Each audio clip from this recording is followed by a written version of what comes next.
I'm just going to listen. Fantastic. Well, this one is particularly remarkable because before she joins, I want to just, Susan Gilbert, between you and me, she's spectacular. She is oh, hi, Susan. I heard that, Timothy. It is so good to see you, Susan Nice to Gilbert. see you too. I understand you can't stay with us for the whole call, but thank you for being the one to welcome me and everybody else. Well, you've been a Genius Network member for quite some time, at least a year or two.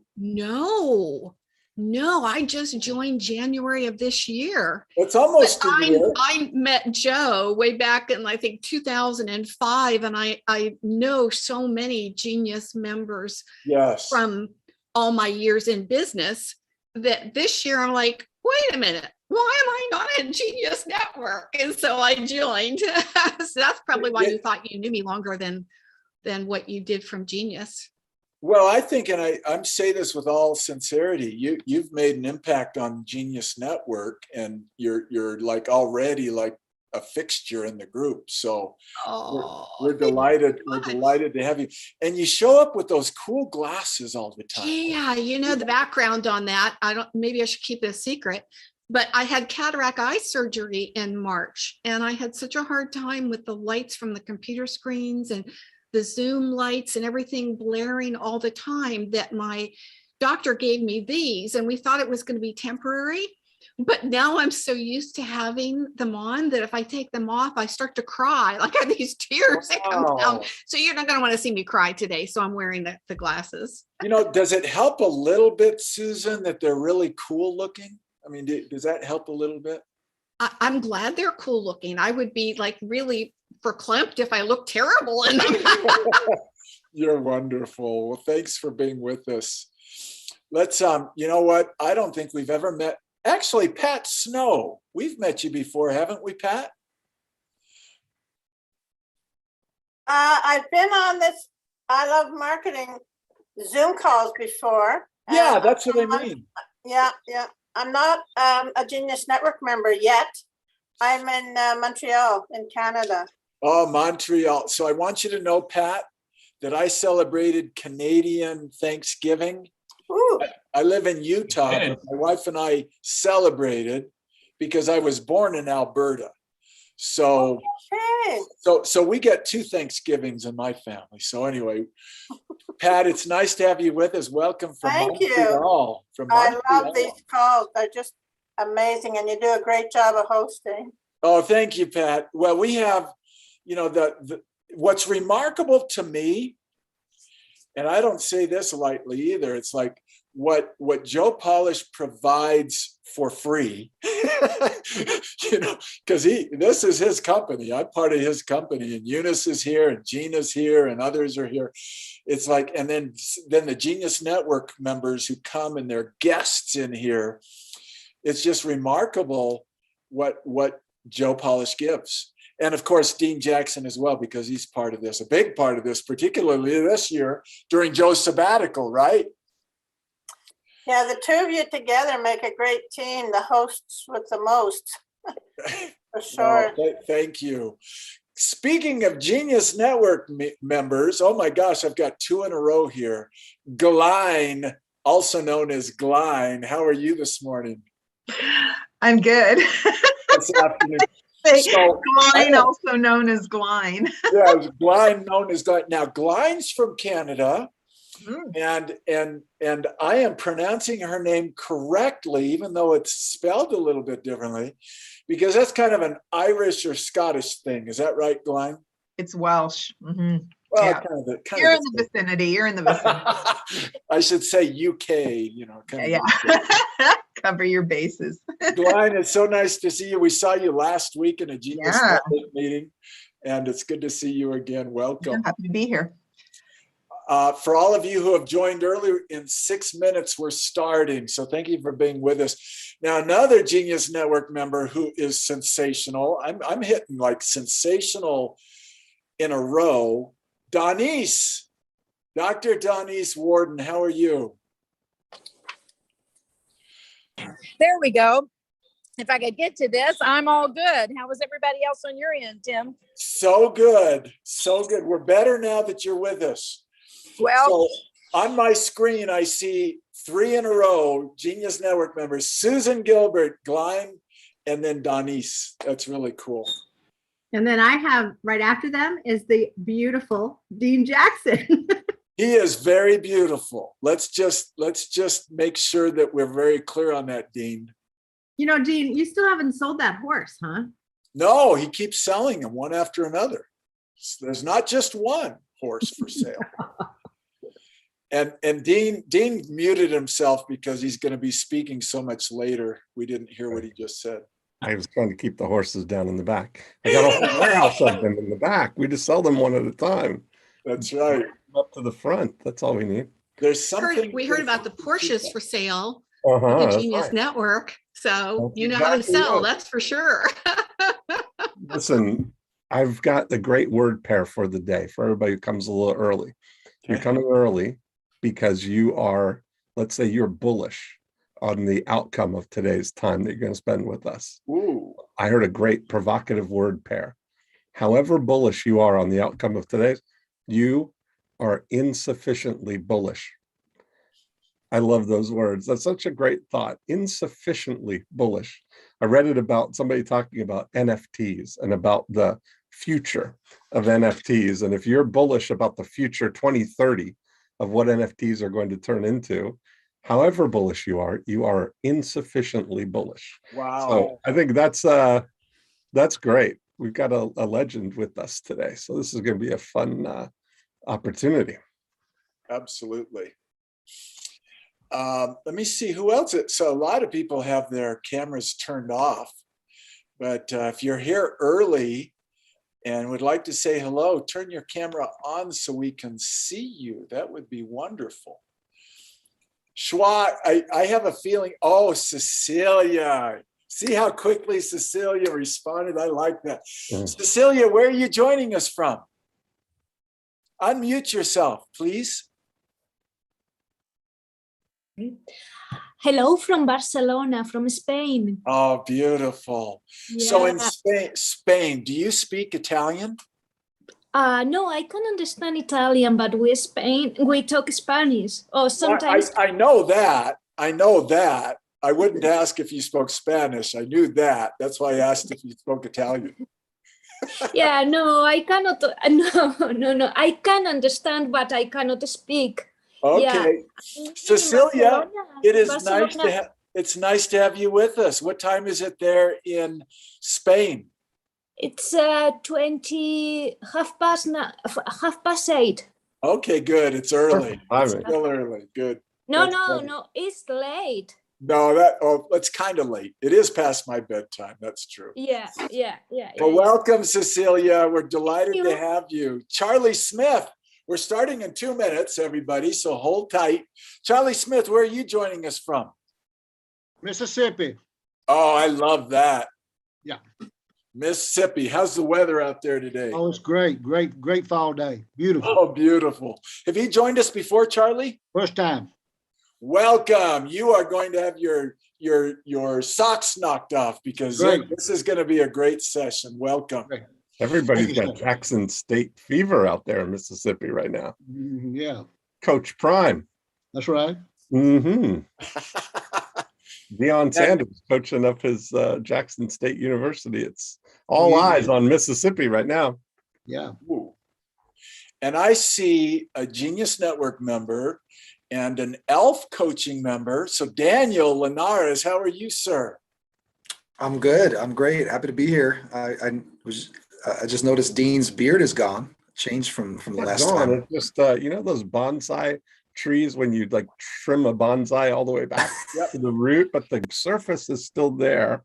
It's just you need to let this deep forest kind of root and then grow back even stronger. I think that's what I've been. I like a deep forest. Now, Yeah. last week in our Genius Network meeting, before we started, Dean, you did a survey, who likes the beard? Yeah. And apparently you didn't like the response because you got rid of it. No, I think it was mixed. Everybody loved the beard, but the I needed to, let it all kind of grow in. And I think this whole thing of like the forest you need to do a burn and then it regrows and then you get even stronger. It's like these things, you got a wave, it goes in waves, and each wave. That's Hey, awesome. Dean, it's a wisdom thing, just like the bonsai tree. You were using that analogy. I think this has something to do with wisdom somewhere That's in there. right. Well, I hope I didn't shave all the wisdom off. That comes from Dr. Donise, who knows wisdom when she sees it. So well done. And Nicole Battle, good to see you. We're going to start in just a few seconds. Nicole is an ELF coaching member, elfmember.com. Nicole is remarkable. Good morning, Nicole. Good morning, Timothy. How are you? Fantastic. Nicole sells dream homes in Park City, Utah, but I don't let her talk because it's getting too crowded out here. People hear her talk and everybody wants to move here. So we're going to quiet Nicole. Anyway, great to see you, Nicole.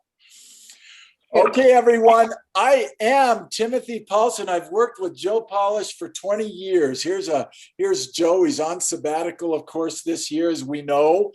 And we missed Joe. If my calculations are correct, what is it now? About 72 days before Joe returns from his sabbatical. Huh. But on behalf of Joe Polish, Dean Jackson, everyone at Genius Network, the company, we welcome you to this I Love Marketing Live. You get today to meet Susan Gilbert. And Dean Jackson's just remarkable. During this year, Joe's been on sabbatical. Dean has just run this thing beautifully. What incredible value Dean has provided. So thank you, Dean. But Susan Gilbert, she's going to help you uncover your golden idea to grow your impact and your business. So it's kind of like discover your genius code. So I am going to read a brief intro, and then we're going to turn the time over to Dean and Denise. And if you have questions, you can put them in the chat as you go, but keep them ready because Dean will open it up for questions later. Yeah, I think Gina's going to help us with that. Good. Oh, good. Gina's even better than Dean is at that. So Gina will be fine. Susan Gilbert, she's a Genius Network member. She joined this year. She's beloved in the group. She's a best-selling author, business visionary, and founder of Messengers on a Mission, who is here to help you write and publish the book you'll be remembered for. So using a transformative process that goes beyond interviews, she helps entrepreneurs like yourselves dig below the surface to uncover your golden idea, your unique genius code, to uncover the most emotionally compelling idea that will express your true voice and create a legacy that lives on forever. So she's been an entrepreneur since 1987.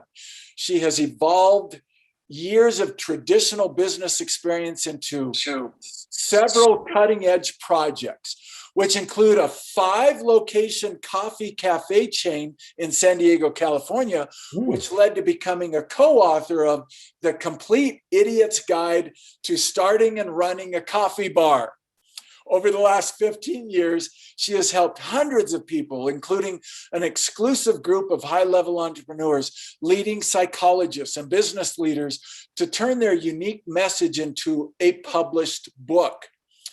Author of 6 books, a top 100 marketing influencer, along with Seth Godin and Gary Vee. Her work has been featured in USA Today, CNBC, the New York Times, the Wall Street Journal, and more. Her flagship gift book, The Land of I Can, became a magnet for opportunity after it was first self-published in 2001, when that industry was in its infancy. So your book is a gift that can make a real difference. Don't let it stay inside of you. So share your unique message with the world is what Susan shares with us. So please help me in welcoming Dean Jackson and Susan Gilbert. Wow. I can't wait to hear what she has to say now. This is going to be great. Gotta be good. Timothy, thank you so much for that introduction. When you get an introduction like that, you think, who is that person? I think I want to listen to that person. That's so great. Well, I've been really looking forward to this, Susan, to Me get to too, spend some time with Dean. you. So I've never met you in person, but you've been in my world for many, many years, and I have much thanks for you for the 9-word email. oh That boy, was talk that's about great. gold. That is That's- real gold. That's been a great one. Well, talk about like magic, powerful word pairs. That being a messenger on a mission sounds like a pretty good calling right there. Thank you. Tell me about that. How did that come about? Because that's a grabber, right there. You well, say that, a well, messenger on a mission. Yeah, thank you so much. Gosh, where to begin? This is quite a story. And I think if it's okay, I'm going to take about 5 minutes and really take you back to the beginning rather than jumping in right where Messengers on a Mission became a domain name I think 5 or 6 years ago, because right. it's been in my world probably my whole life. Like when Timothy was talking about, I've been an entrepreneur since 1987. We have people on this call that weren't even born yet in 1987. So, right. I've been around for a while. I turned 71 next month. Wow, shut up. So That's possible. So as a child, I was the firstborn, was the only child for 6 years, but I was one of those kids that lived in a book. I was like underneath my mom's sewing machine or crawling up on the shelf of the cedar closet. And, all kids have their imaginary friends. My imaginary friends came from books. And that continued for years and years and years as a teenager. Other kids are out playing. I'm in my room reading my books. When I was in 10th grade, I had enough credits to graduate from high school because I was always reading books and taking classes. So that's just part of my DNA and who I am. So there's no surprise that when I was in 10th grade and my guidance counselor called me in and said, Susan, we want to talk about what you're going to do and what college you're going to go to. And I was like, oh, I'm not going to go to college. My dad works in the steel mill. We it's not going to happen. And he pulled out paperwork and he said, oh no, you'll get a scholarship. Take these papers home to your family. You can get a scholarship. So I did. Waited till my dad came home from the mill. We all sat down at the dining room table and I pulled out my papers all excited. And he said, Susan, put those papers away. Girls don't go to college. Girls just grow up and get married. Oh my goodness. So I did. I married my first sweetheart. What year was this? I want to get a sense of the timing of this. So that would have been when? You're not going to be 1968. Okay. I was born He in returned from Vietnam. Okay. Yeah. Alive. We're happy. Yeah. We get married. And we had a plan. Plans, I'm going to come back. That's going to be an open loop for some other things I'll share. But we had a plan. He knew how important it was that I was going to go to college. So the plan was he would get his education done first, working full time, but going to college. And then it would be my turn. And then we would start a family because we got married so young. And guess what? When he was 28 and I was 25, he was diagnosed with acute myelogenous leukemia, which we now know was caused by Agent Orange. That term wasn't even, talk about bullish in terms, that term wasn't even in our vocabulary at that point. And they gave him 6 weeks to live. He lived longer than that, not by much. And during that time frame, my mother was diagnosed with cancer of the colon. And from the time the first diagnosis took place to the last death, because both my mother and my husband passed away, 9 months had taken place. Oh my goodness. My life was upended. And guess what? My husband was 3 credits away from graduating from college. So I'm right back to square one again. Can't make enough money in small town Pennsylvania as I was doing payroll to afford college, even though I went to Penn State Extension for one course on creative writing, and couldn't pay for college. So I heard that if you go to California and you establish residency, within 6 months, you can go to a state college. Oh, wow. So I did that.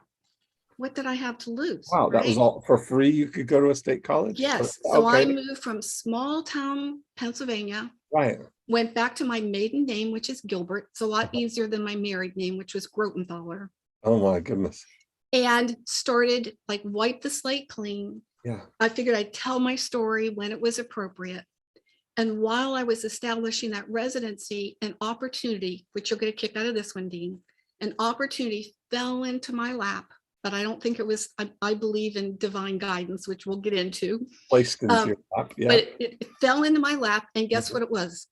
Tell me. Selling microcomputers, Oh my the goodness. TRS 80s, 8-inch floppy drives. Nobody Wow. knew what computers were. Very many, like Right. if you were a real geek, you might like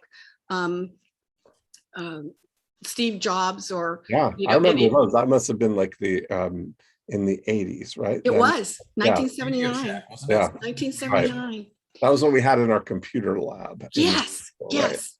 So I was perfectly positioned when the IBM PC came out Mhm. to be able to sell those. I understood. And I'm not, I mean, I had no computer science background. I'm not a techie at all, Right. but I love that instead of a typewriter with whiteout, you know, and those little things, like I could sit down and use it like a word processor. Yeah. Or I could do what if statements like the VisiCalc, like the Excel spreadsheets, the original ones. So long story short, I did that. I ended up creating a really phenomenal career for myself, both monetarily, and built this outside sales department for 6 computer lands in the area. All coming from a place of willing to take a risk and willing to see what opportunities were out there. And I've lived my life as an adventure. Mhm. But from that, then AT&T recruited me. I thought I'd died and gone to heaven because I never got that college education. And now AT&T wants me at an executive level. Mm. And the guys I was working for at Computerland said, Susan, they were all ex-NCR guys. They said, Susan, you are not going to be happy at AT&T. You're an entrepreneur. So it's probably not going to work out. We understand why you're going to do it, but you always have a job with us. You can always come back. Yes. And it didn't work out, but I couldn't go backwards. Mm. I was running marathons at the time to run off stress. And I thought what I wouldn't give for a good bran muffin at this business meeting and a good cup of coffee, not this watered down whatever is coming out of the machine. So I started Little Miss Muffins. Oh my Never goodness. worked in a restaurant.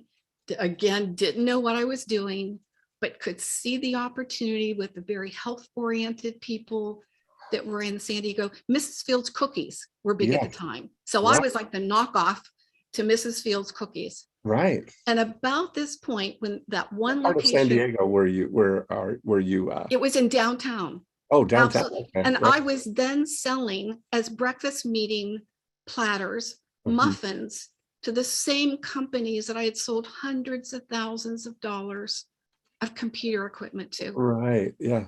So I was well known. I was known as a successful businesswoman.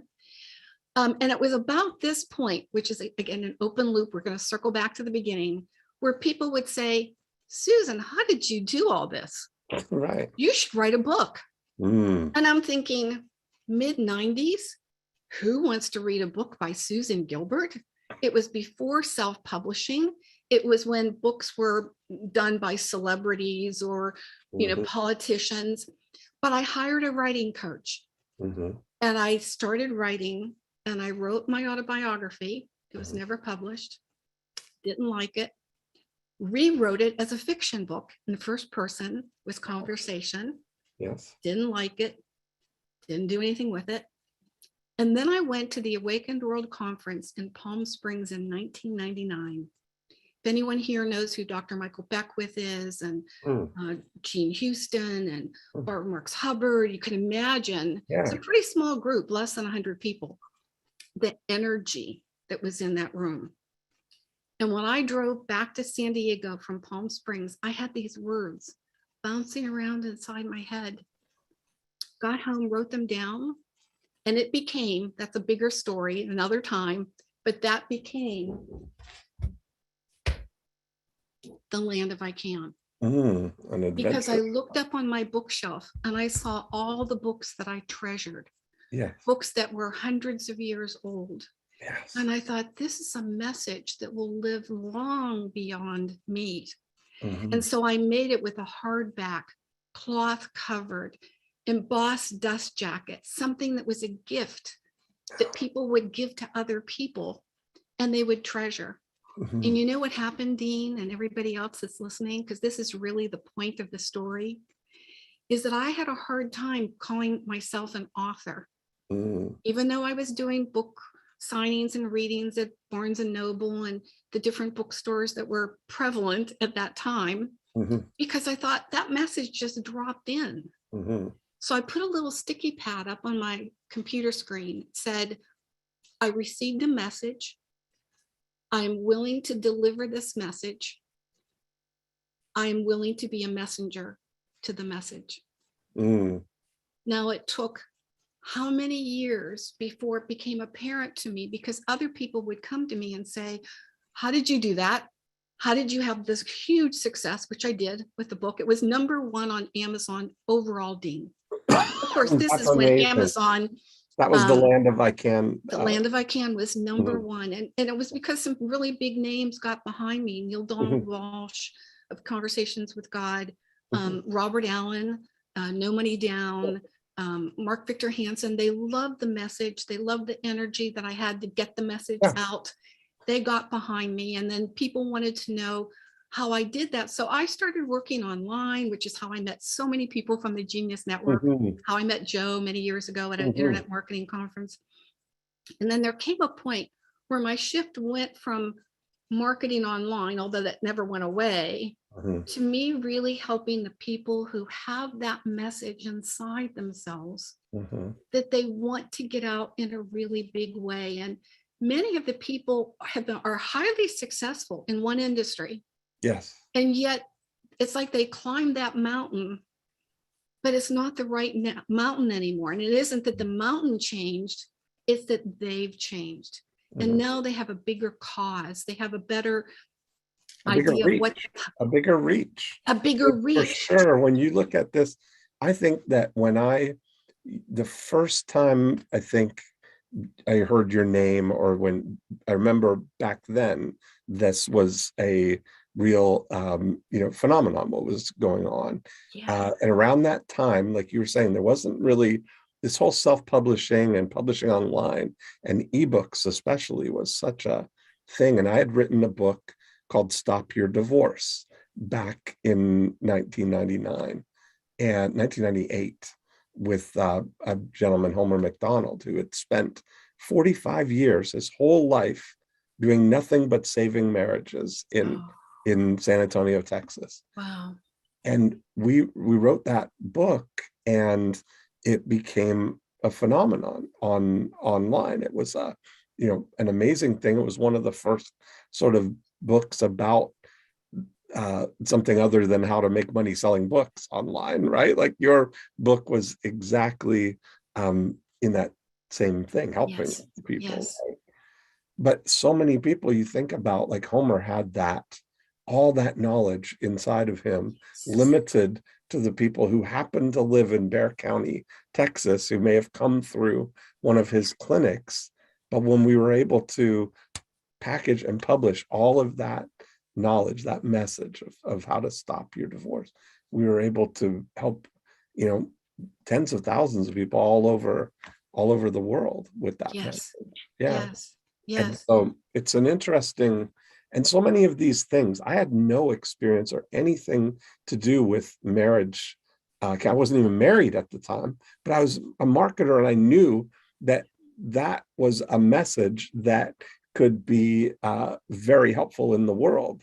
And it's funny how you feel, like I found him in USA Today. I was reading through USA Today, and I saw he had a little classified ad that he was doing telephone counseling. And then in one other section of the thing, he had a section where he was offering, he was calling it franchise. Well, the first day that he had run an ad offering to teach people his model of saving marriages, as a business type of thing. And I just called him and started helping him with the marketing things. But isn't it amazing? You talk about like getting things landing in your lap. Yes, but that we you have to be just- open to it. That's what I was Like just you gonna were say. open to it. Absolutely. That's the Yeah. whole thing. Yeah, yeah, yeah, yeah. Amazing. Yeah, so yeah, while some people, I wrote an ebook on Clout, Klout, which I know you know what that is, but it was a social media, which I really thought it was excellent because it didn't measure how many followers or fans you had, but it was what level of engagement you had. And it doesn't exist anymore, but way back then it was big for me because I had such a high Clout score, but it was because I was right there when Facebook came out, and I was right there when Twitter came out, and we were using it just to get websites indexed for SEO. So it's kind of like we're all a part of all the things that we have been and lived and learned in our lives. And what happened with the Land of I Can is that here I'm thinking it's a gift book that women will buy for themselves and they'll give to other women. And that did happen. But somebody gave a copy of it to a woman by the name of Elaine Fink. She was the executive director for the Leadership Academy that was overseeing all the schools, the principals, leading the principals of the 250 schools in San Diego. And she had a big move and change that she was going to initiate that particular year. So she bought 250 copies of the book to gift to each principal at their first in-house conference. The principals took those books back into the schools, and the schools every year would order 20, 30, 40 more books, 20, 30, 40 more books, until I asked them, I said, what are you doing with these books? And they said, oh, we use it for character development in the elementary schools. Oh, wow. Dean, I could have died That's so at amazing. that point, and I would have left my mark in the world. Yeah. And that's another piece of this puzzle about being a messenger on a mission, because I believe that messengers, like there's a calling that we get. You heard the calling when you looked at that ad, and you were like, this, I need to help this person. You got the calling. Yeah. Once we get the calling as a messenger, we can accept the calling, which you did. And then we take that calling out into the world, which is what you did for this particular man. So messengers can get the calling and not do anything with it. Right.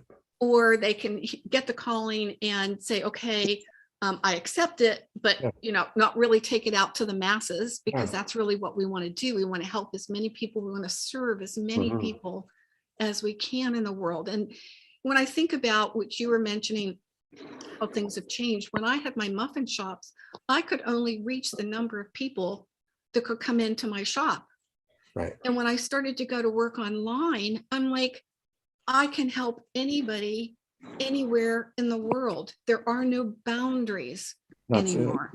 We've been calling that lovingly, we've been calling this little land that we're all migrating to Cloudlandia. Yes, because that's where we're all living in Cloudlandia now.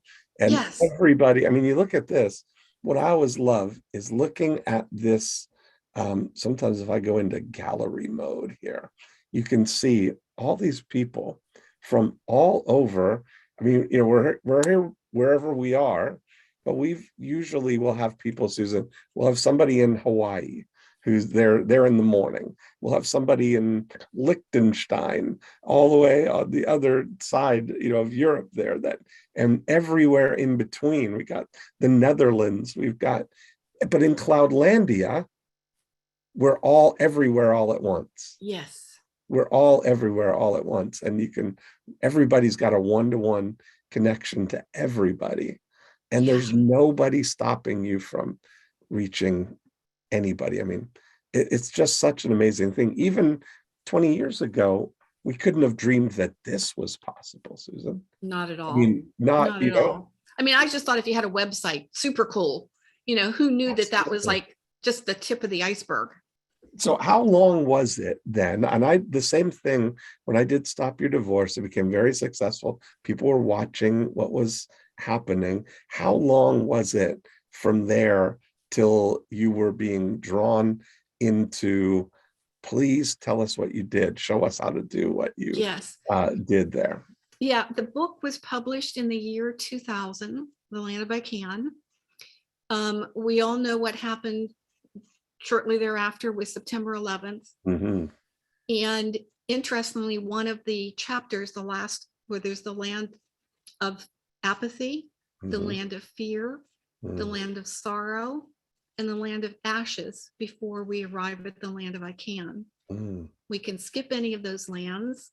Sometimes we have to go back through those lands multiple times, but once we know what the land of I Can looks like and feels like, and knows that the land of I Can lives inside of each and every one of us, Yes. then it's the powers in the knowing. Mm. So when September 11th happened, people were circulating the land of I Can around the land, like the sorrow, the land of ashes, as a book of empowerment. Mm-hmm. And it was about that time, so maybe 2003, where people were saying, look what you've done, can you help me? Mm-hmm. Now, interestingly, about the same time, I was co-author of The Idiot's Guide, which Timothy mentioned earlier. And it's because I used to fly up to Seattle to meet with Starbucks and Seattle's Best, because nobody knew who they were then. Uh-huh. But I was into coffee. And so I would come up here and look at what they were doing with their kiosks. And I fell madly in love with the Seattle area. Mm-hmm. So I felt like my cafes were the end of a chapter in my life. Uh-huh. And my books and helping others was my future. Mm-hmm. So I moved. I live just outside Seattle now on 5 acres at the base of the Cascade Mountains. Nice. And my office is in the barn, as you can see here. And I'm always here. I've got one big dog, Red, with me. I've got 3 little Yorkies at home. I've had horses and chickens. And so I am working. I've created a life for myself where I'm working in the element, in nature, that really resonates, even if I'm on a computer, even if I'm, on a screen. And from that point, when I started doing that work virtually with clients, then there was another unfolding that happened where I realized that, yes, I could help a fiction author create a website, set up their social media, create a strategic plan for them, do a launch for them.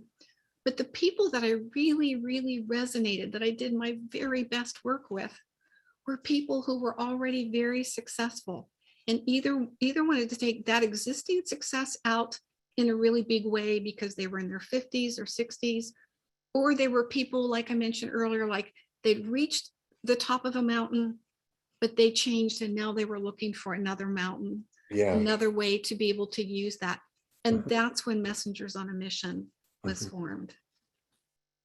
Wow. So what does that, so tell us about that, how that works now, or what your the kind of work that you're doing with people. Yeah. Thank you for asking that, because what I often talk about is book writing, and I do have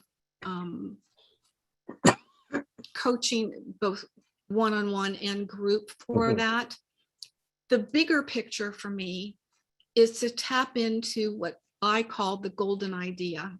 And it's really not always evident because gold is not at the surface level, right? You got to keep chipping away and chipping away and chipping away. And as I work with someone and we get into really the heart and soul of what that person wants to do in the world and how they want to help, who they want to help, who they want to serve, then to me, it's the personal brand that happens. And that personal brand, I'll give you an example in just a moment. To me, I help them write a book because you're in the book world. There's nothing that is a vehicle for a message like a book. Right. So taking that brand and then writing a book to support that brand really is the foundational part. And in all honesty, if that gold has been found, and if the person is willing to show up and carry that message, there really isn't a whole lot else you need to do other than just keep doing it. You can't just do it, go through a book lunch and walk away. Yeah.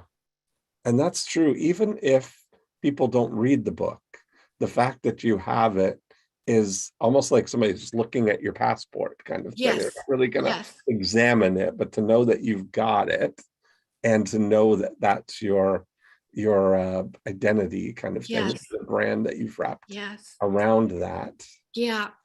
Another quick little story that ties into what you were asking is that one of those clients who built a very successful real estate business in San Diego was able to retire, basically, has other people managing all his properties, but basically was able to retire in his early 50s.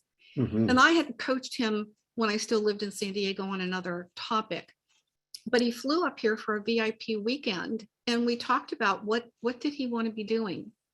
And he was a new time pilot. Now he was one of the few people when I lived in San Diego and had learned to fly an airplane and had a Cessna 182.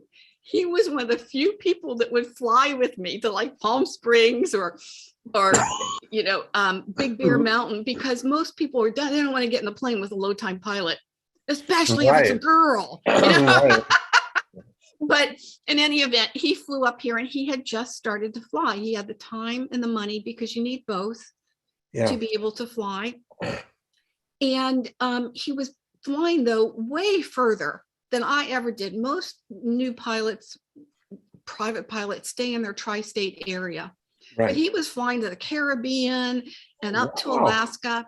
And so the FBOs, the flight base operations that are available for private pilots at each airport, were asking him, like, would you come in and tell us about how you're doing that and why you're doing that? And I said, well, that's, I can see the passion. I can see how inspired you are about this. Mhm. And if that's what you want to do, and you want to go out and speak, well, all speakers should be authors and all authors should be speakers. Right. So let's create your brand. Let's write your first book, which we did. And his brand is called Flying Through Life. Mm. His first book is called Flying Through Life. Mm-hmm. And we had a vision that we executed on based on passion and vision. And the destiny, which that's my formula, just in case you want to know, risk plus vision equals destiny. If we What's get the to first word? destiny. What was the first word? Risk? Risk. Risk Risk plus plus vision vision. equals destiny. Okay, so risk is first. Yes, an you had to be interesting- willing to take a risk. Uh-huh. I had to be willing to take a risk when I left small town Pennsylvania. Yeah. I had to be willing to risk leaving a corporate job that paid Yeah. very well to go open up a cafe chain that I knew nothing about how to do. Yeah. We have to be willing to take a risk, but it's not a risk like, oh, I think I'll walk off the end of this mountain and see if I survive it. There has to be a vision of what you see this risk unfolding into. But it's interesting. So the risk, you're taking the risk and kind of like taking that step in that direction, even if you don't have the vision yet. Or do you have that? You have the vision. I think it's the combination. Okay. It's like when there's a formula, it's this plus this equals. I got you. So Okay. it's not one or the other. Right. You're not going to It's take the risk risk. plus vision Yes. equals destiny. Got it. Yeah. And what happened for this man, Yeah. it's just mind-boggling. It will take the whole rest of our time together, and I won't go into it here. But I will say that book turned into a second book, which was Zen Pilot, about a circumnavigation that he did, set records in a solo Malibu Mirage, led to the last one that he did, which was Pole to Pole in a Twin Commander. And we're working on his third book, Peace Pilot. Within 2 to 3 years, I'd have to look back to get the exact time frame, he is considered a thought leader in the aviation community. He goes to Oshkosh, the biggest fly-in, and his plane is put on display. He was just at NBAA, which is the National Business Aircraft Association, where the Boeings and the Honeywells. His flights have been sponsored by Honeywell, MT Propeller, all the avionics companies. He has millions of dollars of sponsorship that have happened, but we could never have seen that back then when we created Flying Through Life. Right. We just knew that if we got that gold right, yes, if we were able to tap into an idea that had legs, that was something he was willing to go out and tell people about, not just stay home in his jammies and say, oh, well, this was a cool idea. Now what am I going to do with it? He was willing to go out and be the messenger. Right. And it just continues to unfold. Wow, that's amazing. Yeah, and I guess one of those things is when you start taking that action, right, that Yes. it's going to then open up all the next things. It all Yes, starts that's with the that best one. strategy. That is the absolute best strategy because everything else is a tactic in my mind. Have you heard Dan Sullivan's concept about the 4 C's, about Oh, courage? absolutely. Yes. Yeah. And that, I'll just say quickly because people think Yes. it's scary to take a risk, but Dan said that he learned in the military, in boot camp, that his commanding officer, they were at doing a training with live grenades, and they asked, is anybody afraid? And Dan raised his hand and said, I'm afraid, and nobody else did.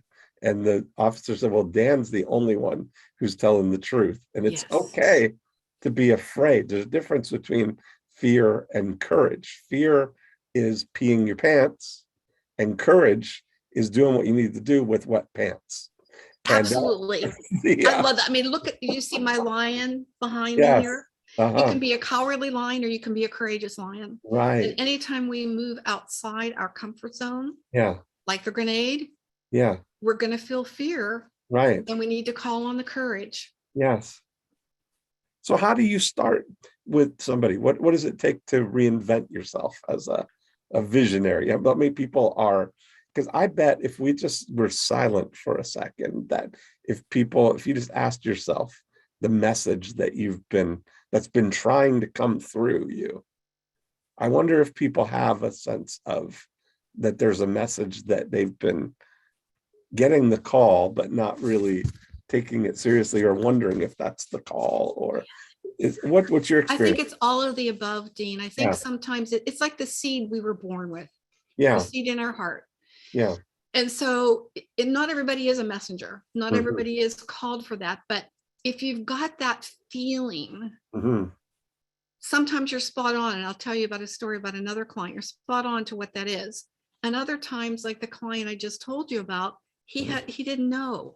He didn't know. And I like to call myself a guide rather than a coach. It's like if you're gonna climb Mount Everest, you need somebody who's done that before. You need a guide along the way. So I consider myself a guide as we go up the mountain and we look for that gold. I don't think it's always super evident, but I'll give you an example and then answer the question that you asked me, how do I do it? There's a man who's very well known in the direct response marketing. You might know who he is, Dean, Rick Cesari.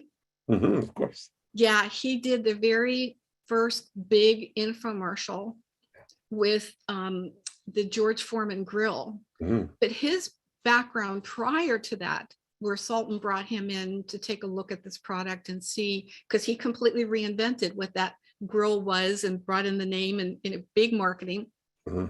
But his company prior to that was a juicer. This is back, I don't know when, 80s, like before juicing was what it is today. And he sold that company and then went off to do these other things. And he was marketing Sonic Care toothbrushes when nobody had an electric toothbrush, and you could spend $100 for the Sonic Care, or you could buy a regular toothbrush for $10. Right. But his work had always been behind the camera. And people knew him from behind the camera, but he came to a point in his life a few years ago, and he happens to live here in Seattle, and he found me on LinkedIn, and he said, I have a book that's coming out and I need somebody to help market. Would you be willing to get together for a cup of coffee? And it was the oddest thing, Dean, because I don't get together for coffee with people. I do all my work virtually. And I looked at who he was and I'm like, oh my gosh, I want to meet Rick Cesari. So I met he and his wife for coffee, and immediately we hit it off, and they came out and we did a VIP day for his book that had been done, $1 billion brands. And it didn't take off because it really had no soul. It was done with another author, and it has all this stuff in it. But when you read it, it's pretty flat. And so he and his wife, Martha, and I we'd become friends. We got together for dinner one night, and he said, Susan, I want to keep working with you. What can we do? And I said, I really want to find out what your personal brand is and not everybody else's brand. Mhm. And then I want you to write a book about that. So that's what we did. And he was seeing himself, I'm not talking out of turn. He says this on podcasts all the time. He was feeling out of his element because this whole digital marketing thing, he didn't quite get it. That's not what his work had been. And the infomercial world was not what it had been in the past. And now everybody's doing video online. And, you know, that wasn't necessarily what his forte was, but we dove in and we found it's still video. It's just video using his same persuasive tactics that he used in infomercials, and now helping Amazon brands and people who need the same thing, but they need it in a different way. And so he wrote his book, Video Persuasion. So that was taking somebody who had the interest. But again, it wasn't that he knew what it was, though. He knew what his background was, Right. but he didn't know how to reinvent that to bring it forward into what we now consult, you know, and it's certainly not like he doesn't help people do video marketing as in teaching people how to create videos like we're doing today. He works with brands still. Yeah. But helping those brands create the kind of videos online that were really only available on television in years gone by. Yeah. But what a great, I mean, it's a great message to hang your video persuasion is actually something that is like a practical outcome too. It is, and he loves Robert Cialdini. Yeah. And so, you know, he studies him, and so he understands, because his type of video infomercial was very much persuasion oriented with direct marketing. And so, yeah, it's the perfect name for the book. Yes. It's helped take him into just some really wonderful areas. And here's a fun thing, is that he has wanted to write a book a year. And he wrote a book last year with another man around the Amazon space and marketing called Amazon Jungle. And so this year was rolling around, and he said, I want to write another book this year, Susan. I said, okay. And I said, just let me know when. And then I was forming up this group coaching plan. I said, you know, Rick, you've already done one-on-one work with me. You know how I work. If you need the accountability and the support that comes with coaching, do you want to come into the group coaching? And he did. So we're finishing up. I can't tell you the name because we're not absolutely sure of it yet, but it is taking the video persuasion tactics and tools and putting it into the health arena, because that again almost goes full circle. And so many of the brands that he helps are supplements or in the health space. Right. And his first product was in the health space, and that's like a really important, passionate topic for him. Yeah. So we're marrying the two for his next book. Wow. So what would you call that video persuasion was his golden idea? Is that the... Yes. And the golden idea, again, it was different in that he had it. He had the knowledge, but we needed to bring it out in a way that was current in 2019 when his book came out. With Robert, the prior example, it was entirely different. His book has nothing to do with how to buy and rehab single dwelling homes or duplexes or fourplexes or buy apartment buildings. It really has nothing to do with that. Right. But the determination, the persistence that Robert had in building that business carried over into Flying Through Life. I gotcha.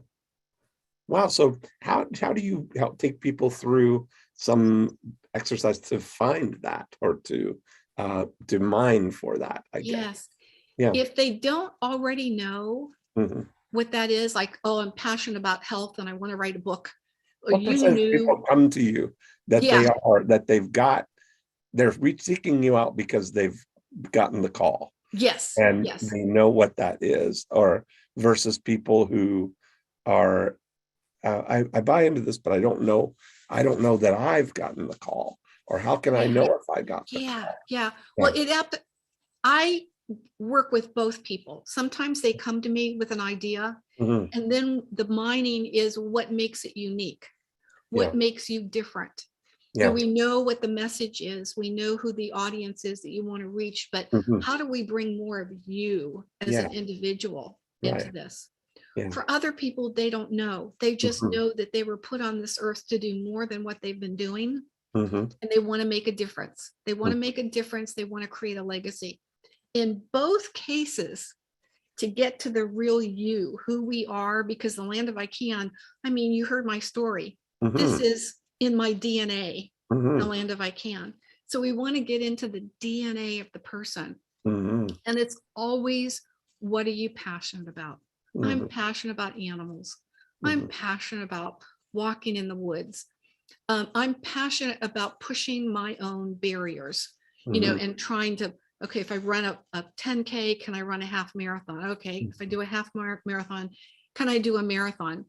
Can I walk the Camino de Santiago that's 500 miles across the country of Spain? Tick that box. Yep, did it. Wow. So, and when you go off, it's kind of like that risk plus vision equals destiny, Dean. Yeah. I trained for it. I started walking longer and longer distances before I went to Spain. I put on a backpack and kept adding more and more weight till it got to the weight of the backpack that I would be carrying for 5 weeks.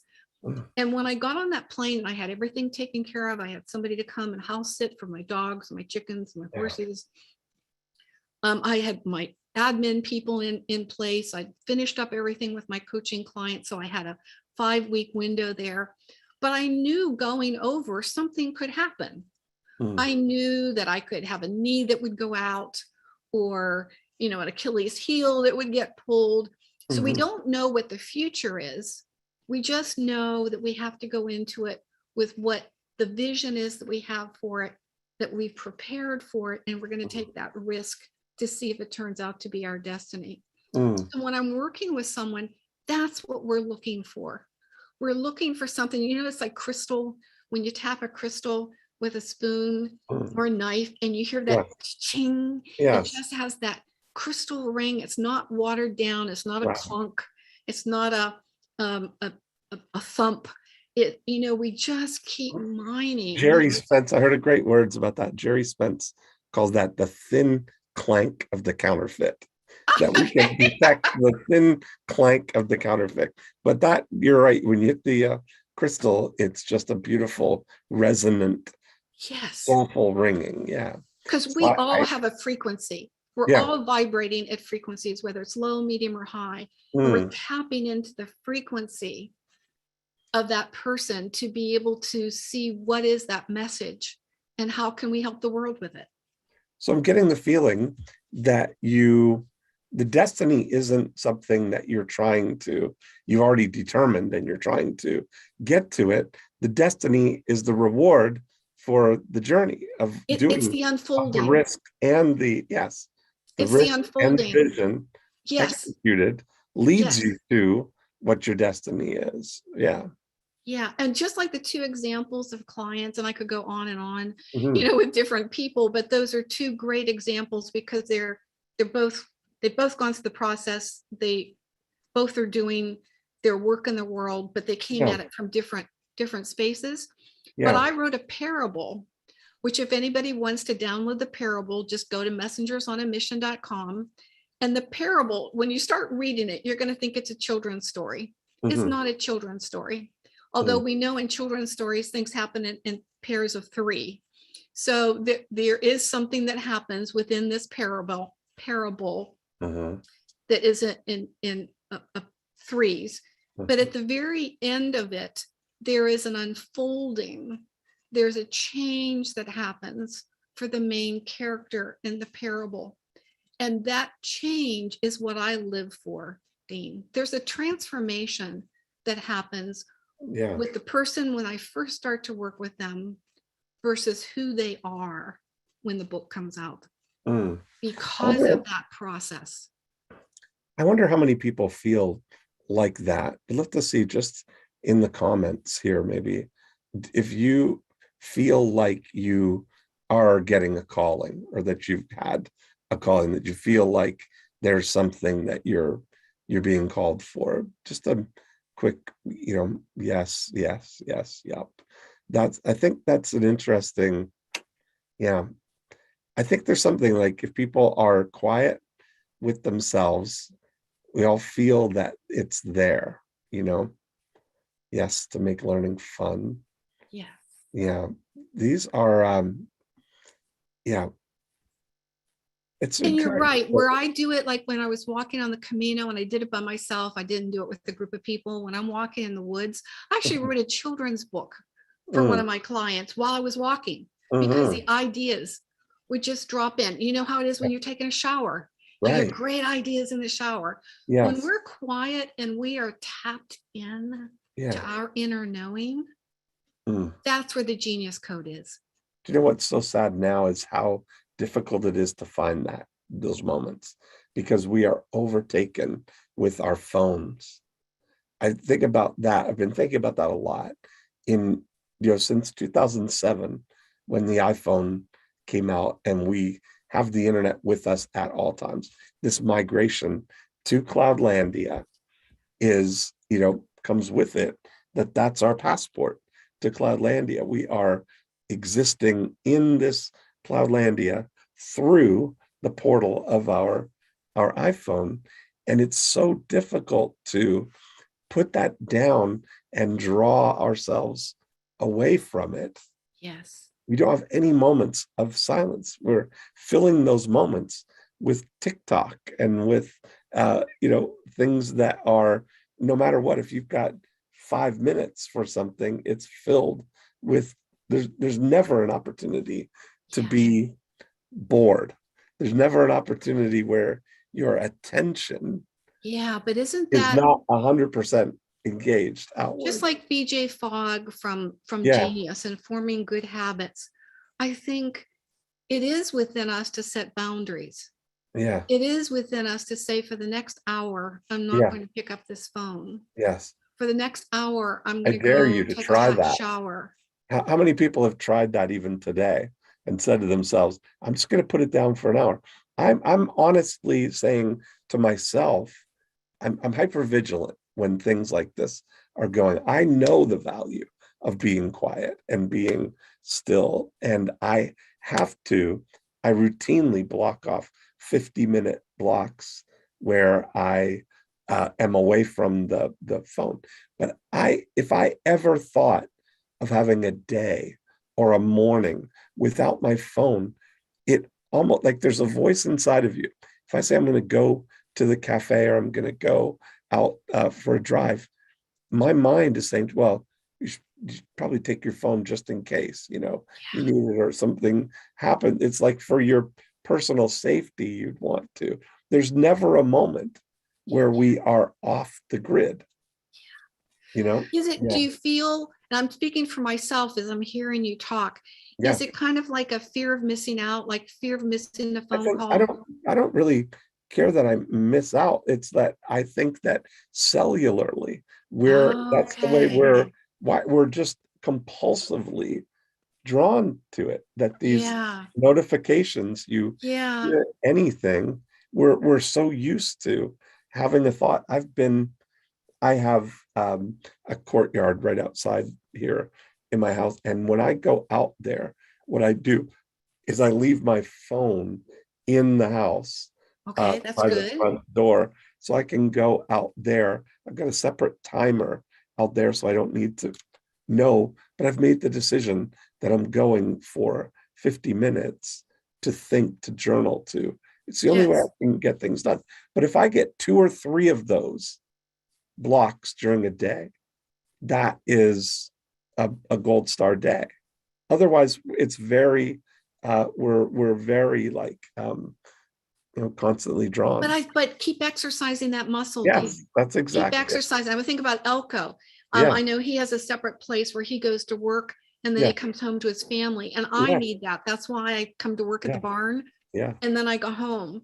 I'm certainly plugged in, but I have my boundaries. Like I don't take a call past 6 o'clock in the evening. I don't. with few exceptions, don't take a call, even if I'm working with someone in Europe before 6 a.m. Right. You know, there are certain things that are just because otherwise there isn't time for the things like walks Yeah. and playing with the puppy dogs and things that aren't phone oriented. Then I'm leaving out those things and the phone is taking over for Wow. me. Well, this is, yeah, Gina just put up, I did a video about called the 50-minute focus finder. And it's the Okay. process of how to do this. But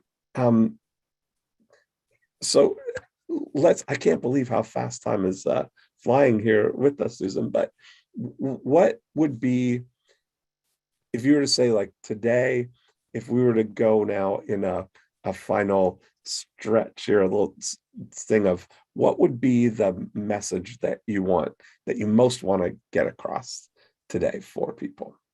Thank you for asking that, Dean. You can probably almost guess what it's going to be. Okay. But my final message would be, if you feel a calling, if you feel you have something to share with the world, do it. Leave it as your legacy, because I learned very early on, as I told in my story, my husband died at 28 and my mother was 51. When I reached the age of 28 and realized that's how old my husband was when he passed away, when I reached the age of 51 and I realized, wow, my mom was really young. I mean, we don't have finite time on the planet. I could get in the car and go up to pick up groceries and, you know, be hit by a car this afternoon. We don't know what's in our future. So what do we want to leave? What message is inside of us that we want to share with the world? Yeah. What do you want to be remembered for? I think that's great. Gina, let's help us with this. I wonder if anybody just in listening here has been inspired to, think that, acknowledge the message that you've been that's been trying to be delivered to you, that you're ready to go, or any questions that you might have for Susan, or inspiration or awareness from today. I just think this is such a great, so many times people have such great stories or great message to get out, but nobody kind of pushes them. They just need that little bit of it's more than encouragement. it's setting an intention, but then it's acting, as you said earlier, Dean. We have to act on that intention. Yeah. All right, Gina, let's see, maybe you can, I see some are coming in here. I'll let you be the Sure. So I love finding the golden thread and finding what you've the process of diving down into them. What other questions do you have that you ask them when you are trying to really fine tune their genius code? Everybody asks me that, Gina. And I have to tell you, that's why I call myself an intuitive visionary. And I see here people are asking if I have a course. I don't have a course, but I do have a group coaching program. And I coined it, as you have I Love Marketing, I have ilovegoldenIdeas.com. If you go to ilovegoldenIdeas, because I do.com. But it's very intuitive for me, Gina. What I would work with you and the questions I would ask you, and then the answers you would give me, I would be keen off that information. It would be different if I were asking those questions with Dean and keen off his answers. And just like the Land If I Can kind of dropped in, I kind of get these drop-ins. And in fact, there's a video that's on the homepage of susangilbert.com that was filmed by a documentary team who was following my client, Robert De Laurentiis, around the world. And we're still working on getting that docuseries out.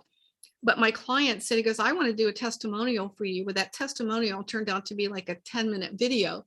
Wow. But one of the things he says is, my intuition is so incredible. And it is. I mean, it's God-given, it's nothing it's not like you can read a book and learn how to do it, I don't think.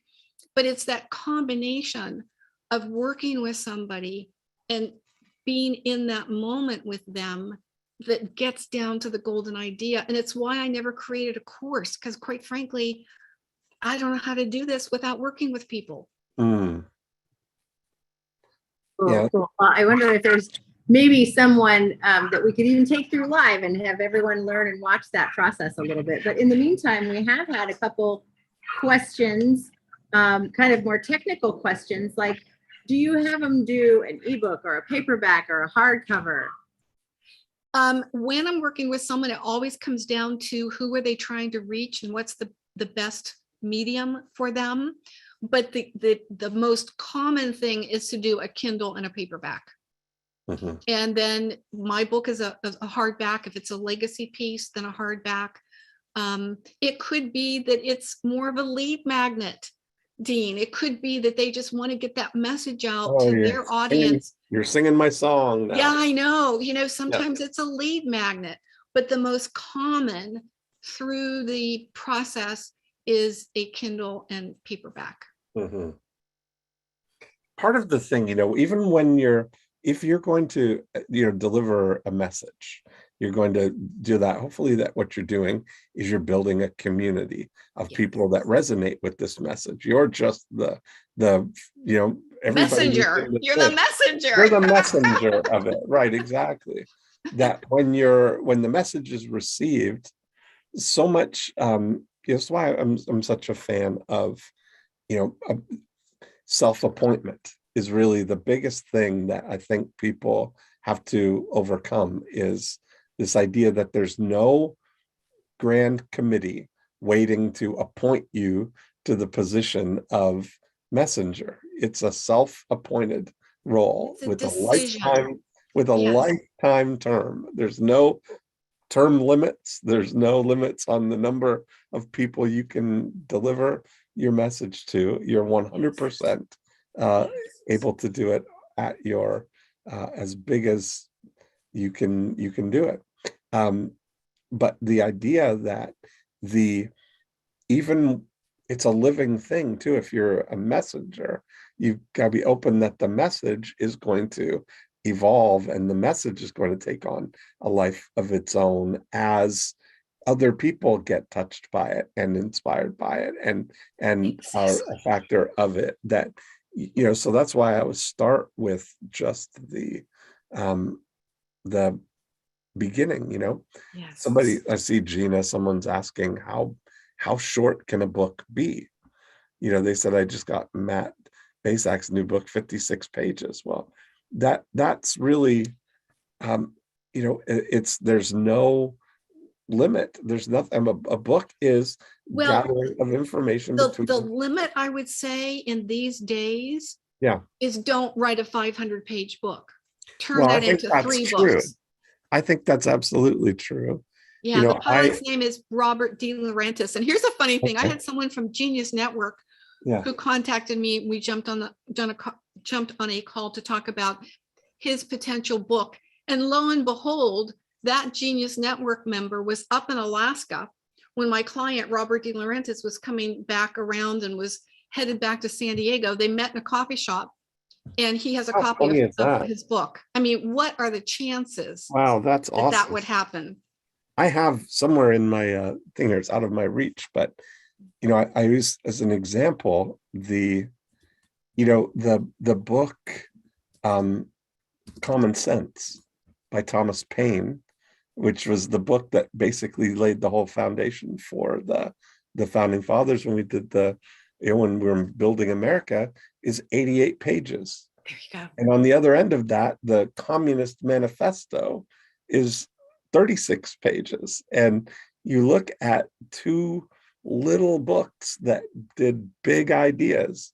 And surely your idea is somewhere on a spectrum between Common Sense and the Communist Manifesto. So if you can bookend those big revolution starters with and thank you whatever your message. Gina, you dropped Joe's in there. Yeah. The trend that I have seen, and when I'm working with people in the 90-day accelerator, so I think somebody said, how long is the coaching? It's 90 days. Mm-hmm. But the time frame that we work is to get a draft done and then work with an editor to whatever degree is needed. Yeah. But the trend right now is to do a book that's maybe 125 pages, Yeah. 5 to 7 chapters. Yeah. Where, as you were mentioning earlier, Dean, with using the phone and being connected to the phone, and we're time constrained in these days, Yeah. and we don't want to have to wade through several hundred pages to get the message. Right. We Yeah. want to do it in a shorter standpoint, and then the person can write another book, and then the person can write another book. Yes. Yeah. I love this idea of leading it into a podcast too, where you can start the idea. I did a book for our real estate community called The Listing Agent Lifestyle. And so you get everybody gathered around this idea of being a listing agent and having a nice lifestyle without, constantly working. Feast or famine. Yeah, exactly. And that as a short book says you're in the right place, but then it's a podcast, a new podcast every week that explores all of the big things. So I look at the book as just here's what we're talking about, and here's the big picture of this. And then join us. We're evolving this every week, Yes. and the community keeps building and building and building. And that's where, there's no rules anymore. It's not, we're definitely not carving them in stone, right? With tablets, you can have a one-of-one book now. Yes. Yes. Yeah. Yes. It's really, it's to whatever degree, when we go back to the message again, Yeah. to whatever degree do you need to get that message out there? Is Yeah. it complete with one book and you're done and you're on your way? Mm. Or in the case with Robert, my pilot client, one book has led to another. And I can tell you, Peace Pilot, even though it hasn't even been published yet, will not be his last book. Right. Exactly. So because he continues to evolve as a person in the world with this message. Mm-hmm. I love that. Gina, what are we seeing over here? I got a direct message on a question about the emotionally compelling aspect of your brand, your marketing for your message and your branding for your book is going to change depending on who you got to talk to, right? Yes. Should it go into a podcast? Should it go, where are you going to put it and all of that? So and that's probably something you cover when you're working one-on-one with them. But how do you just say, what is my emotionally compelling prospect, that golden thread that's going to just be the emotional compelling part? For example, Dean had Stop Your Divorce. And just that title was emotionally compelling. That's what people wanted to do. Yes. And Dean, I think if I'm correct, that was the book where you very first started the very first online squeeze page, or the first. That's right. It all led, who knew where it would lead, right? Yeah. Is so many things that came out of that, because the next step out of that was then I created a course called How to Write, Publish, and Sell a Money-Making Ebook, where that started then Eben Pagan and Marie Forleo. And I mean, all these things that came out of that, every step that you take, everything you're doing is opening up new opportunities that you wouldn't have if you hadn't jumped off, right? Taking the risk to jump off. Yeah. And Gina, to answer the question that you were sent in the DM,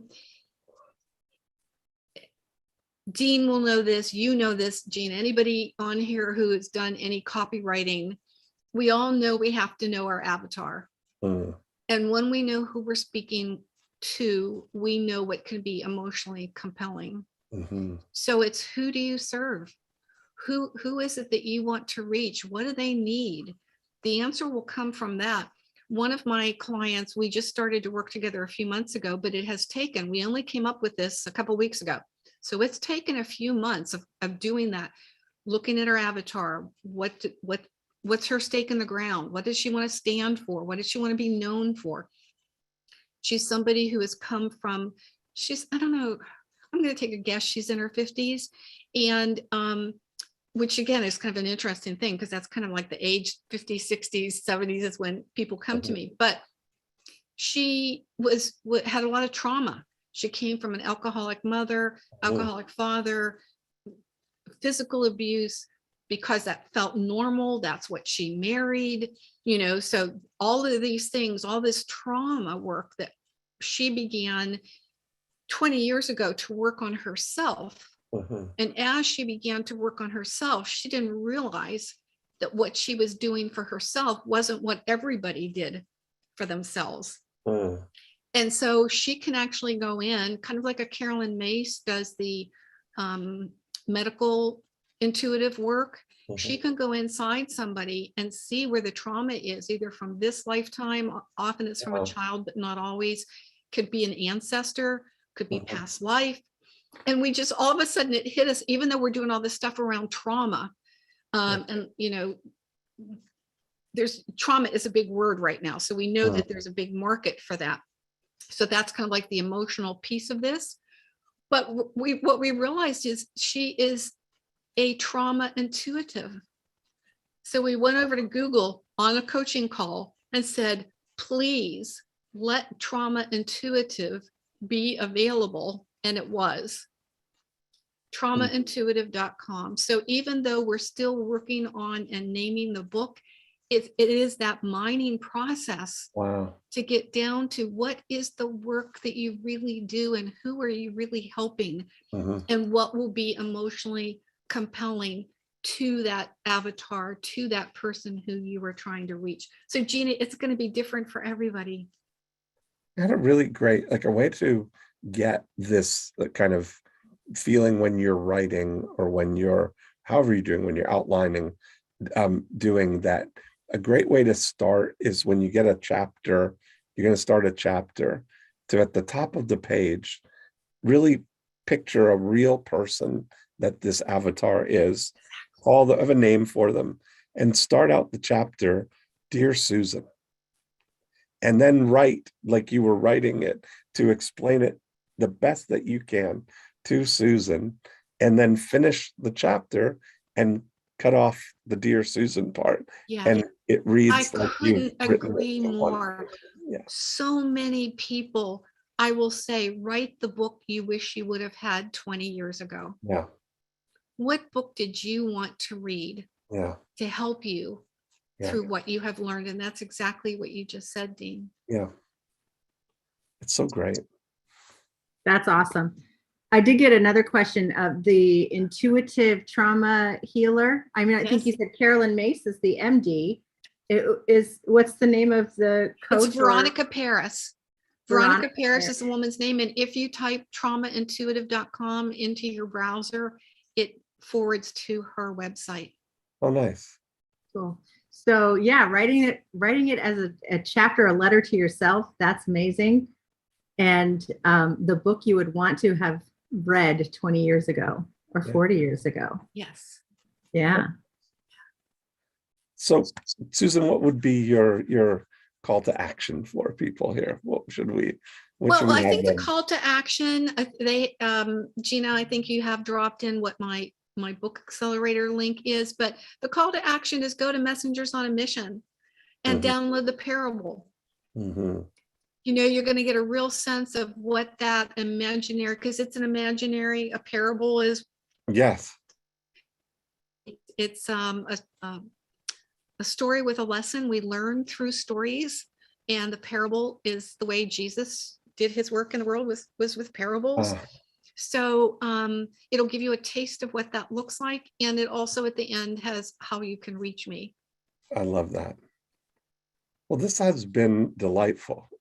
I mean, it's such a great time to, it went very fast. I know that we really scratched the surface, and I'm happy that I got to really visit with you here and get to spend. And likewise, Dean, this has been a real joy. I mean, anytime we can do what we know we do well, and you've done, as Timothy was saying earlier, you've done such a great job with the I Love Marketing. I've been on almost every episode that you have hosted, and you do such a great job, and I really appreciate how you supported me and asked me some really great questions, as well as the questions that have come in from the audience. Awesome.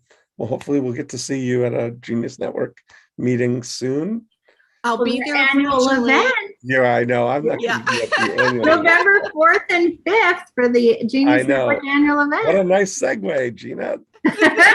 Is there an I'm event super coming up, excited. you say? What's going on? Yeah, to get information, just geniusnetwork.com and click on event. Details are up there, and it is by application, and there are a few in-person seats left, and definitely some virtual seats available, but you're going to be blown away with the agenda of this one. It's going to be our best yet. I love it. That's so great. When is our next I Love Marketing meetup? Have we got our We have the amazing Dino Watt, and you guys are going to learn some, really cool stuff from Dino on culture with your team and sales techniques, and just, in today's world, really being authentic with your sales strategies. And let me pull up the calendar, because it is always the third Wednesday of the month. I learned at that 11:30 Pacific. You think after doing them for a year, I've realized now it's the third Wednesday. Okay. So November 17th is the next one. Okay, great. So the week before Thanksgiving. And it's always the same link too for me. It is always the same link for you all, if you haven't noticed. I know, it's so great. Yeah. And if you're not getting my emails or my texts, you can email me at support@ilovemarketing.com and let me know. And these are always streamed live on YouTube, so you can watch the replay right away. I will post that in the chat right now also. So you could watch the replay and share the replay to anybody. Yes, there you go. Looking for a message. So Susan, thank you again. This was great. Gina, you're amazing. Everybody, from Sea to Shining Sea, thank you for joining us here in Cloudlandia, and we will be back next time. Have a great day. Bye. Bye-bye.